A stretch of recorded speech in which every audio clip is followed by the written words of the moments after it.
এ কি ফুদি ভোসড়া যে, তা কি জন্য আমার কাছে এলি? মানে বলছি যে গুদুম বাবু, আমার ছেলেকে যদি আপনার রাজমিস্ত্রির কাজে লাগিয়ে দিতেন তাহলে না খুব ভালো হতো। কি এইটুকু ছেলে রাজমিস্ত্রির কাজ করবে? গুদুম মিত্তি, আমি পারবো কাজ করতে, তুমি শুধু আমাকে একবার নিয়েই দেখো না। আমাকে দেখতে ছোট মনে হয়, কিন্তু আমার কাজ অনেক বড় বড়। গুদুম বাবু, একবার না হলে আমার ছেলেকে নিয়েই দেখুন না। সবই তো বুঝলাম, কিন্তু তোর ছেলে পারবে তো রাজমিস্ত্রির কাজ করতে? হ্যাঁ বাল্লা হ্যাঁ, আমি পারবো লেওলা, আমি কাজ করে পুরো গাঁড় ফাটিয়ে দেবো নে। এ মা, এ কি মুখের ভাষা? এ তোদের না কিছু বুঝে না। এ কি ফুদি, তোর ছেলের মুখে এ কিরকম ভাষা? আরে ওর কথাটা একটু তোঁদলা তো, তাই এরকম। আচ্ছা ঠিক আছে, তোর ছেলেকে তাহলে আমি কাজে নিয়ে নিলাম। দয় দয় গুদুম মিত্তির দয়। আচ্ছা ঠিক আছে গুদুম বাবু, আমি তাহলে গেলাম। হ্যাঁ হ্যাঁ, সাবধানে যা।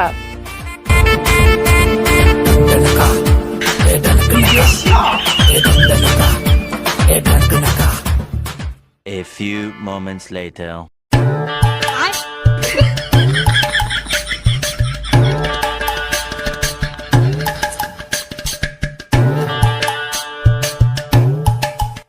কিরে, তুই ওখানে দাঁড়িয়ে দাঁড়িয়ে কি বাল ছিড়ছিস? যাবো না, যে কাজ কর। বালা কি কাজ করবো সেটাই তো বললে না, তাহলে কি আমি বাল করে কাজ করব? যা যা, যে বালি সিমেন্ট আর ইটগুলো এইখানে নিয়ে আয়। কি বালা, আমি বালি থিমে তার ইট বইবো? লেওরা, আমার কি কোনো মান সম্মান নেই নাকি যে আমি বালি থিমে তার ইট বইবো? বেশি গাঁড় পোঙা না মেরে যে তাড়াতাড়ি মালগুলো নিয়ে আয়। লেওলা, আমি মাল বইবো না, আমি মিত্তির কাজ করব। বোদা মিস্ত্রির কাজ করবে? বড়ার বাল, লাউড়া তাড়াতাড়ি মালগুলো নিয়ে আয়, নাহলে কিন্তু তোকে কাজ করতে হবে না। আচ্ছা ঠিক আছে, আমি মাল বই আনতি।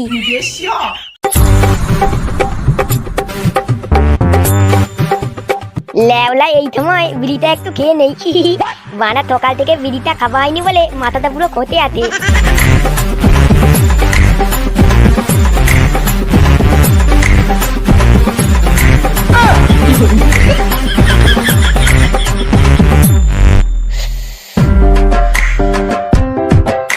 এবার একটু মাথাটা ঠিক হলো।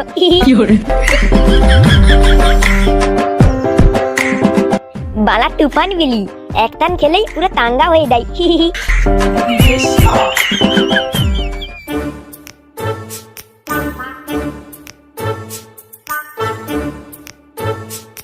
ল্যাওড়া চাঁদা ছেলেটা বালি সিমেন্ট আনতে যে গেল কোথা?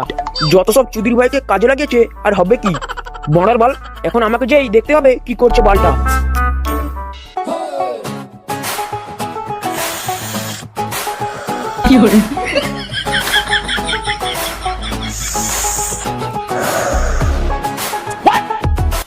গাঁড় মেরেছে ল্যাওড়া, এইটুকু ছেলে এইখানে বসে বসে বিড়ি খাচ্ছে।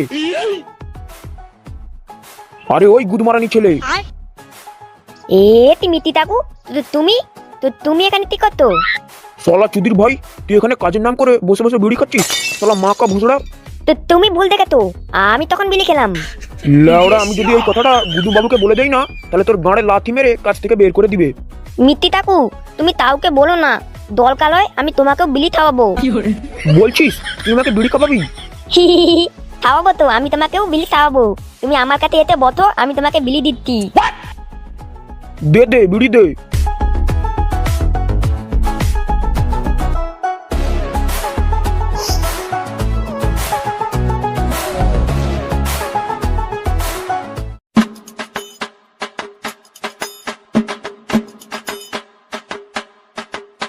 কি হলো বানা, তোরা এখানে বসে আছিস কেন? ল্যাওড়া কাজ নেই তোদের? আরে আমরা কাজ কিভাবে করব, আমাদের মিস্ত্রি তো নেই। কেন, মিস্ত্রি কোথায় চলে গেল? আর সেই নতুন ছেলেটা কোথায়? জানি না, তবে নতুন ছেলেটা বাইরের দিকে গিয়েছিল, আর তারপর কিছুক্ষণ পর মিস্ত্রিও বাইরের দিকে চলে গেল।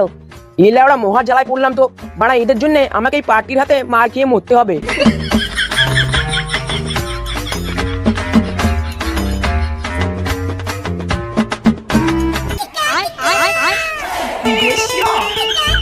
খানকির ছেলেগুলো এইখানে ঘুমানো, দাঁড়া দেখাচ্ছি মজা।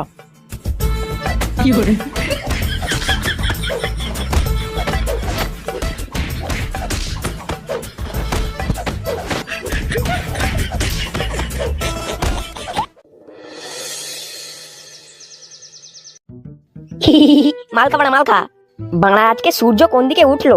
যে চুদির ভাই জীবনে একটা বিড়ি খাপায়নি, সে নাকি আজকে মাল খাওয়াচ্ছে। তা চুদির ভাই, কি জন্য আজকে মাল খাওয়াচ্ছিস? লেওড়া আমার ছেলে চাকরি পেয়েছে, সেই জন্য আজকে মাল খাওয়াচ্ছি। কি তো তোর ওইটুকু ছেলে চাকরি পেয়ে গেল, আর আমরা এত বড় হয়েও একটা বাল ছেড়ারও চাকরি পেলাম না? বাড়া আমার ছেলে কি জাতা নাকি? লেওড়া আমার ছেলেকে বাড়ি থেকে গাড়ি করে নিয়ে গেছে চাকরি করতে। কি বলছিস কি রে বাড়া? তা তোর বালের ছেলে, এই মানে তোর ছেলে কি চাকরি পেলো? বাড়া রাজমিস্ত্রির কাজ। কি কি কি? তোর ওইটুকু ছেলে রাজমিস্ত্রির কাজ করবে? আরে হ্যাঁ রে বাড়া হ্যাঁ, আর লেওড়া দেখবি আমার ছেলে একদিন অনেক বড় মিস্ত্রি হবে, আর আমার ছেলেকে টিভিতেও দেখাবে।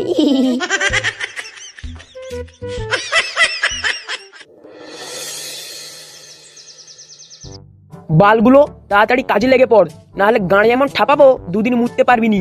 আচ্ছা ঠিক আছে, আমি এক্ষুনি কাজে লাগছি। আর ওই ছেলে, এই মিস্ত্রি যা যা বলবে করবি, নাহলে কিন্তু কপালে চদন আছে।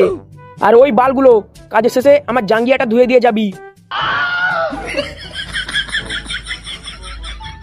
লড়া ভাইপো, তুই আমাকে এমন বিড়ি খাওয়ালি যে এখন আমার ঘুমে গাঁড় ধসে যাচ্ছে। তাহলে তলে একটু ঘুমিয়ে পড়ি। কিন্তু ভাইপো, এখন যদি ঘুমিয়ে পড়ি তাহলে মিস্ত্রি তো গাঁড় ভেঙে দেবে। আর ধুল বানা, মিত্তি আমাদের বাল ছিড়বে। আচ্ছা ঠিক আছে, চ তাহলে এক ঘুম ঘুমিয়ে লেই। বলছি যে মিস্ত্রি, আমরা কি করব? তোরাও ঘুমিয়ে পড়। আচ্ছা ঠিক আছে ঠিক আছে।